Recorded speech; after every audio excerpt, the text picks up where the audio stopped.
Becca, my mother-in-law's voice grated against my patience like nails on a chalkboard. You're still as inconsiderate and useless as ever. This trip was something my son and I were eagerly anticipating. You, who had no hand in planning it, can make yourself scarce right now. With my husband's departure from the table, the barrage of criticism began. We were embarking on an overseas adventure that Jack had tasked me with organizing. Her relentless reproach left me little choice but to retreat. What unfolded between them afterwards ceased to concern me. My name is Becca, a married woman navigating the waters of corporate life within a multinational entity. Thanks to the flexibility of my job, I've largely operated from home since tying the knot, affording me ample time within our household. My husband, Jack, embodies the archetype of self-importance, always striving to maintain appearances. He's a lavish spender, contributing naught to our domestic finances. Initially imperceptible during courtship, his true colors gradually surfaced post-marriage. His mother revels in extolling her son's virtues. While maternal adoration is commonplace, her brand borders on the fanatical. I anticipated some level of maternal bias and was prepared to endure it, but her unyielding demeanor and disregard for dissenting views, even from her husband, are remarkable. She harbors a palpable disdain for me, punctuating every encounter with cutting remarks.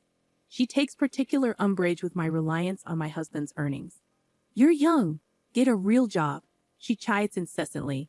Despite clarifying my professional commitment post-marriage and the nature of my remote work, she dismisses it as inconsequential. To her, working from home equates to idleness, presuming I fritter away time gaming. Apparently, I'm a negligent wife, relegated to the realm of virtual distractions despite my domestic station. My husband, ostensibly, comprehends my work habits, yet he's never bothered to elucidate them to his mother, even when the topic arises in his presence. He opts for willful ignorance. Despite my entreaties for clarification, he evades responsibility, insisting that women ought to manage such matters independently, leaving me to bear the brunt. He even avowed his reluctance to embroil himself in any potential discord. On one occasion, my insistence for his involvement prompted him to flippantly toss a finalized divorce decree my way. The callous dismissal stung, prompting contemplation of divorce. However, the daunting prospect of divorce dissuaded me. If severing ties proved more arduous than our current predicament, acquiescence seemed the lesser evil. It dawned on me that my husband's allegiance lies squarely with his mother.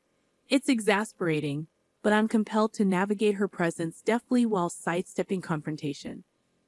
The notion of divorce arose not from newfound affection, but from a desire for change. Yet my husband misconstrued it as unwavering devotion, deterring him from dissolution. His inflated sense of self-importance grows more insufferable by the day.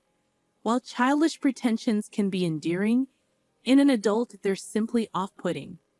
I've grown adept at disregarding his haughty pronouncements and feigning ignorance of his actions. Another motive lingers behind my decision to forgo divorce. Due to my husband's profession, we reside a considerable distance from my in-laws, meeting only once or twice a year. Initially, I believed I could endure such sporadic encounters. While the world buzzed with excitement over the prospect of a 9-day hiatus by strategically taking weekdays off, both my husband and I remained immersed in our respective work. American holidays held little significance for me as I tailored my schedule to international demands. For my husband, the notion of 9 consecutive days off was more abstract than calendar-bound. Thus, upon returning home from his first day back at work, he proposed an impromptu overseas trip, inspired by his colleagues who had seized the opportunity for a 9-day escapade. His enthusiasm, tinged with a hint of pride, left me bewildered and somewhat exasperated. His childlike impulsivity notwithstanding, I recognized my own yearning for travel, having not embarked on a trip that year. Hence, I tentatively suggested a domestic excursion. My rationale stemmed from my husband's lack of experience with international travel, necessitating the acquisition of a passport. With you by my side, language barriers won't pose a problem. Your linguistic prowess is impressive, he reassured me. Having studied abroad and ventured on numerous overseas escapades during my single years, I am fluent in multiple languages, proficient enough to navigate conversations in Spanish and, to a lesser extent, Mandarin. Inspired by my mother's newfound fascination with Korean dramas, I even dabbled in learning Korean alongside her. However, my proficiency remains somewhat shaky due to limited practice. While I may surpass my husband in linguistic ability, obtaining passports is no small feat, even with my language skills. I quietly proceeded with the reservations, as per my husband's instructions, while also taking on the additional task of applying for passports, booking flights, and arranging hotel accommodations. Despite the considerable effort involved, I remained committed to executing my plan flawlessly, patiently fulfilling my husband's every request to craft the perfect itinerary. On the day of our overseas journey, my mother-in-law, blissfully unaware of the behind-the-scenes effort, gleefully remarked, just as I expected from my son, "It's a lavish trip abroad. We're flying business class, aren't we?" Given my husband's penchant for self-promotion, I could envision him affirming her assumptions, boasting about his role in orchestrating the trip.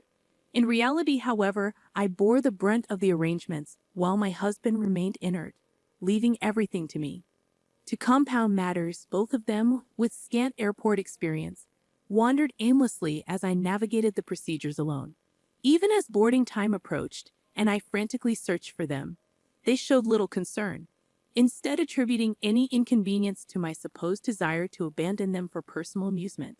The airport staff, noticing the chaos, offered to make a public announcement on my behalf, only to be met with blame from my husband and mother-in-law for not keeping them informed of the boarding gate. Despite the commotion, their lack of remorse was palpable as they insinuated that I had intended to leave them behind. Throughout the flight, they maintained relative tranquility, yet each summoning of a flight attendant proved to be both irksome and embarrassing. Several hours later, we finally touched down in our destination country, having completed the requisite immigration formalities and other procedures. Just as I began to relax, however, at last I looked forward to heading straight to the hotel and indulging in a well-deserved break. However, my husband abruptly turned pale and muttered, "I need to use the restroom," before thrusting his luggage into my hands and darting off. Bewildered by his sudden departure, I couldn't fathom why he alone fell ill after we consumed the same meal. It seemed ironic, considering his earlier joviality and fondness for the flight attendant. Perhaps it was a form of divine retribution, I mused, a fitting consequence for his behavior. "Becca, you truly are an insensitive daughter-in-law. How much longer do you intend to linger here?" My mother-in-law's sharp voice snapped me out of my thoughts. "Pardon? This trip was planned by my son for me. It's meant to be a mother-son excursion, sans daughter-in-law. You, a non-working opportunist, have no right to enjoy this trip gratis. It's audacious of you to assume otherwise. Leave now." "Are you certain?" "Honestly, I can't say I'll have much fun with your presence here." "I see. That's unfortunate. Very well, I'll depart immediately then." Returning my husband's luggage to my mother-in-law, I kept only my carry-on and turned away from her. As I did so, I caught a glimpse of her stunned expression, a stark contrast to her earlier directive for me to leave. Suppressing a chuckle, I marveled at the irony of her reaction.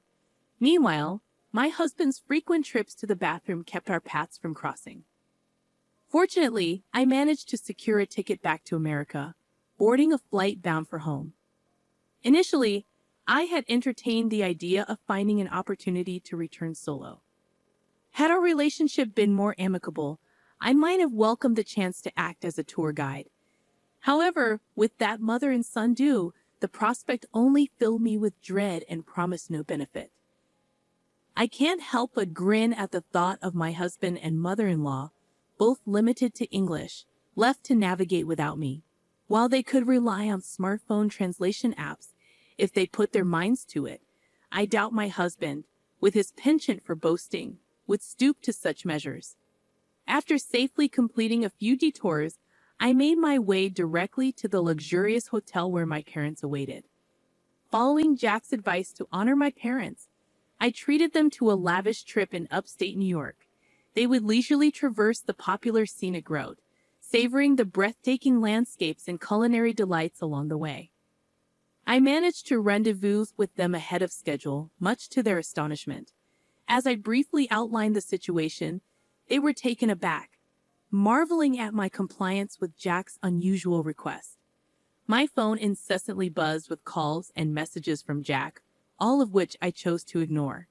I powered off my device, immersing myself in the day's pleasures without interruption. Upon returning home after a delightful day with my parents, I received a call from the embassy.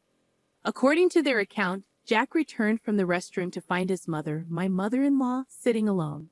Shocked by my absence, he grew increasingly agitated. Despite his attempts to reach me, all of his calls went unanswered. Left with no other recourse, he embarked on his own to find the hotel. However, disoriented and clueless about his surroundings, he found himself in a state of distress until a compassionate individual intervened with broken English. Believing they knew the way, Jack followed, only to fall victim to a robbery, losing his money, passport, and valuables in the process. My mother-in-law suffered a similar fate, stripped of her jewelry.